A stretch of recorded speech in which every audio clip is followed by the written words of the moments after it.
there, more Purple Banditos, and welcome back to more Let's Play The Legend of Zelda Majora's Mask 3D. I'm PurpleRodri. Last time we finished off a bunch of Deku stuff. We pretty much did the Woodfall Temple Trilogy, as I like to call it. In today's episode, we actually have quite a bit in store. I am finally back here. I've actually been sick for the past week.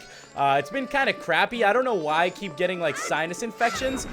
They just seem to be coming on pretty strong, but you know, hopefully I'll be healthy and good to go for a while now. Now, first things we're gonna do here is we're gonna collect some rupees. We're actually going to be doing quite a bit today. I'm not even sure if we'll be able to knock out everything I want just today alone, but we're gonna see. We're gonna try our best, and there's actually a lot of really cool memories coming up for me. It's right around this part of the game where, you know, it really begins to trigger a lot of, like, you know, heartfelt memories in me.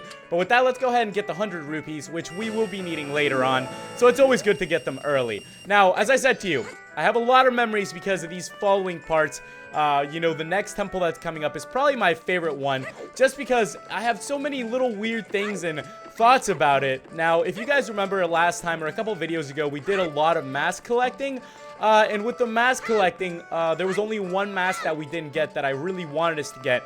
And it's actually a mask that we're going to need to have before we can go any further here in this game. Okay, so as you can see, we're here in West Clocktown, and I have slowed down the flow of time, but that also means I'm going to go ahead and speed us up to about 12 a.m.-ish, I would say, here in West Clocktown, because this is where we're going to obtain one of the masks we want. I really love the fact that we can just skip to this. I'm probably just going to skip to 11 to make sure I don't miss anything. So let's go ahead and forward our time a little bit and see if we can do this. This is actually a pretty cool mask, which you guys will see we will be obtaining here very soon. Alright, so we're here on the night of the first day. It is about 11 p.m. And we've actually explored this area before. And if you see, there's a sketchy looking guy over here hiding.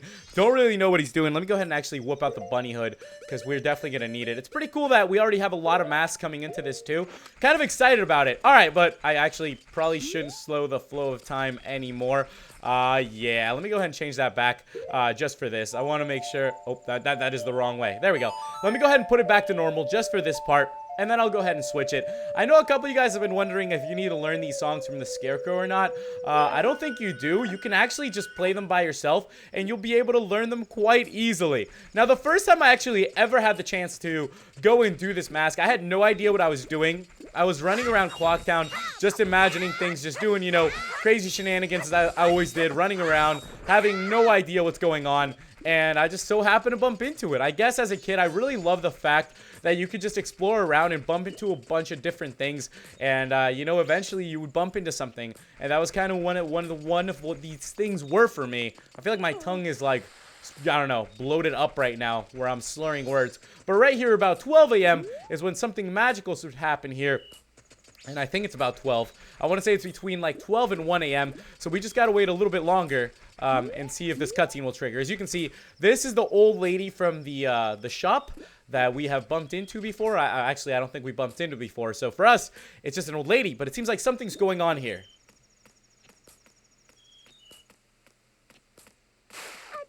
Ouch! Watch where you're going! Stop, thief! I'm just an old lady! Give me my luggage back!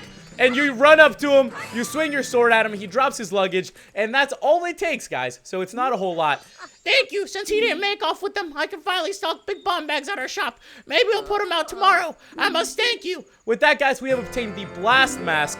And the Blast Mask, you pretty much equip it, and it's used as a bomb. It has a special feature, kind of like the other masks we've obtained, like the chicken one and all those weird masks. They all have little special effects, and this one you can put it on, and if you press B, it explodes.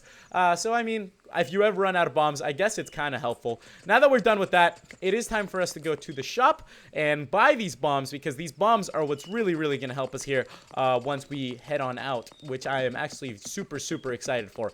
Okay, so let's go here to East Clocktown? West Clocktown, that's what I was meaning to say.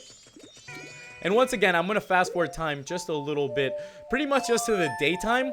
I don't remember what time the shop opens, but I'm guessing around 8 a.m. we should be able to continue on. So let me go ahead and, okay, dawn of the second day. We're just going to go ahead and skip straight to that and hope that the mask shop is open. We're here, dawn of the second day. I actually didn't want us to begin this late into the days, but you know what? We've been waiting to obtain this mask. It's something that I've been meaning to do. And let's head inside then. I guess it is open, which is great for us. Okay, so now that we're inside of here, as you can see, we have the big bomb masks that are in stock, or the big bombs bags that are in stock, and we can actually buy them, which is really, really great. We talked to this old man over here, and we can just go ahead and buy them. Now, here's a funny story for you guys. So when I was a kid, I used to play on a really little CRT TV. It must have been, I don't know, it was tiny. It was like just a little tiny, you know, TV that I played on, which was really, really crappy. And one of the first things I actually did in this was that, you know, I would actually, let me actually start off from the beginning. Okay, let me tell you guys from the beginning, because now we're actually looking quite good. So, you know, we have a lot of storytelling time that we can actually do. So when I was young, I told you guys that I played Majora's Mask for the first time, and I was like, yo, what is this game? It's crazy, it's amazing. One of my cousins showed up to me, and I was like, this is really, really cool. So then, you know, when I came back home here to the US, I had Ocarina of Time, and it was around the time when the N64 was going out of business. So if you guys remember, the N64 was going out of business right around the time that Majora's Mask was coming, you know, into fruition, whatever you want to call it. It was just, you know, becoming a big thing. So it was kind of sad that that was happening to it. But the fact was that I was having a hard time finding Majora's Mask. Then I finally found Majora's Mask. You know, I told my mom and my grandma, hey, can you guys pick it up for me? I know it's in stock here. So I came home from school, and I popped in Majora's Mask, and I was like crazy excited. I was like, yeah, all right, Majora's Mask. About time. Like, I'm ready to play this game. I've been waiting for this game for a long time. I'm super excited about it. Turns out, I put in Majora's Mask, and I can't play it. And I was like, whoa. So it tells me something about having an expansion pack. You know, it's like, hey, you're going to need an expansion pack for this. You're going to need an expansion pack. And I'm like, yay, fantastic. I don't have an expansion pack. I have no idea where the heck I get one. Because as I said, this was right at the point where, you know, all these things for the N64 were pretty much just not coming up anymore, which was really, really crappy. Speaking of not coming up anymore, I'm actually going to run around until I find me some arrows. Hopefully here very, very soon. I'm actually surprised that from cutting this grass, I haven't gotten any freaking arrows yet. There we go, 10 arrows, cool. Okay, so as I was saying, you know, it was really hard to find some of these things for the N64, and I was like, whoa, what is an expansion pack? Why the heck do I need this? This is kind of crappy. I guess I'm gonna have to look around for it. So it came around the point where you know, I started looking around for it, and I found that there was an N64 expansion pack, but it was like a town away from me, so it was about an hour and a half away, and they only had about 1 or 2 in stock. Now, I wasn't worried that they were gonna run out. No, I'm not gonna lie, I was worried. I was a kid. I was pretty worried about it. And I was like, I need to get this expansion pack so I can play Majora's Mask. And I was like, I really, really need to do this. I need to get it. So I convinced my mom to drive me out there. And, you know, I was able to buy the expansion pack. And I remember the feeling of finding that expansion pack after trying so hard to find it. You know, you have to remember back in those days, I mean, you know, now they have things like Amazon and things like that, and websites that you can buy these things easily. But back then, it was a little bit more difficult. You know, there were these things that you had to obtain in person, and if you didn't do it, you know, you might miss out. And that's, you know, that's just kind of how it was. So with that, let me go ahead and actually drop some bombs for us here. These are what's really going to help us here in this journey, because they can blow up these big snowball-looking things. As I said, I bought it. I was super happy, super excited. I got home. I popped it in for a second. And, you know, it was right around the point my friend Jacob also obtained it. I've talked about Jacob before. He was my rival in Heart Gold.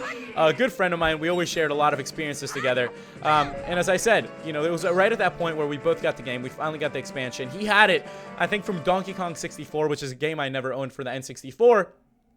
We're here at the Mountain Village, by the way, guys. This is going to be a pretty crucial point for this part of the temple. So I got the expansion pack, and right as I got home, it was actually, we were leaving on a trip. I think we were going to go visit some family or something of that sort right around this point. So I was like, well, crap, this kind of sucks. I got to load up the game. I don't think I even got to finish the first 3-day cycle, and I didn't have the chance to play. And I was going to be gone for the whole weekend. So it was right during that point when, or no, it was, oh wait, I went the wrong way. Okay, so I did get to play a little bit, if I remember correctly, and it was really fun. It was a good time. I went on a trip, and that is when my friend Jacob, you know, pretty much caught up to me. I think he did Woodfall Temple before me, And then, you know, I helped him out a little bit with it, taught him a couple things, and, you know, from there on out, I guess, you know, he kept on going, and, at that point, I did Woodfall, you know, I kept on going, but I finished off Woodfall, and then I got stuck, because, as I was going to tell you guys right there with the bomb shop, I got stuck because I played on a little CRT TV, and it was like, the brightness was really turned down. So although I did the bomb mask thing, you know, I obtained the blast mask, I knew that I could go to the shop and find the bombs, but since the brightness was so low on my TV, I could never freaking see the big mask, the big bomb bag. So it was just really weird. I couldn't find the big bomb mask for the life of me, so I had no idea what to do. Once again, I left for another trip that weekend, and I remember that I told my buddy Jacob, I was like, yo, I can't find this freaking bomb bag, which should be there. As you can see, there's another salesman Deku there, which will actually help us on later on. And my buddy Jacob's like, I found it, man. It was there. It must have been your brightness. And I will continue with the story here in a second. Oh, dude, we meet again. Fairy child, have my stone statues been a help? Well, it seems you may have the strength to change the fate of this land as I had expected. But the road ahead is even more challenging. Many trials await you. Please watch over these Gorons around you. Their land is doomed to be smothered in snow and ice forever. It will become a land where no living thing can survive. Without courage and determination, you surely will collapse from the extreme conditions. But if that courage and determination burns bright within you, then that's another story. So will you proceed? Hoot, you are a child of many strengths. Well, perhaps you do have enough strength to change the fate of this mountain after all. I shall take to the air now, flying toward that shrine across the way, so follow behind me. Do not be daunted by the appearances instead. Let your feelings guide you, and the true path shall open before you. Are you ready? Follow behind me. So with that, guys, we are going to have to follow this bird, and this is actually, you know, a little moment I did remember from back in the day, which is really, really good. So once again, to continue on with the story, by the way, you have to jump on these things. I'm going to take off the mask. Oh my goodness, this is about as trippy as I remember it. You pretty much have to make all these jumps and hope you don't fall off. So it's kind of like putting your fate onto this bird and hoping that you can make every single one of these jumps, which is a little bit dangerous. I remember these feathers actually dry up too at one point. So if you're not careful, they might fall off you. Hoot, I've certainly been assured of your courage and determination. From here on, you must not be fooled by appearances. You must rely on your feelings. Now enter the shrine. Something that will aid you in your quest lies within. Use that item when returning from here. Okay, guys. So as I said, you know, I played on my little CRT. My friend Jacob got the bomb mask before me, or the bomb bag before me. I don't know why I keep saying that. And from there on out, I went on a trip again, and he proceeded on with this part and leg of the temple. So with that, guys, we have obtained the Lens of Truth, which is actually something that's going to help us quite a bit. But you know what? This is where we're going to leave off for today, as, you know, there's still a whole nother part to do here. So next time, I will continue on with the story that I was just telling you guys, which is actually just going to pick up and get even crazier because I have a lot of long stories. So just keep in mind, my buddy Jacob continued on a little further than me, and I was always helping him out, and I had been stuck to this point, and I was away on a trip. So with that, guys, we will continue from this point next time. We have just obtained another item to our repertoire, which is the Lens of Truth, which will be helping us out quite a bit, quite a bit as we get on going. So if you guys have any tips or just want to give me some comments or give me some likes or leave me some hints, let me know, guys. Next time we'll continue from this point. Make sure to give this video a like. Thank you guys so much for watching, and I'll see you in the next episode. Goodbye.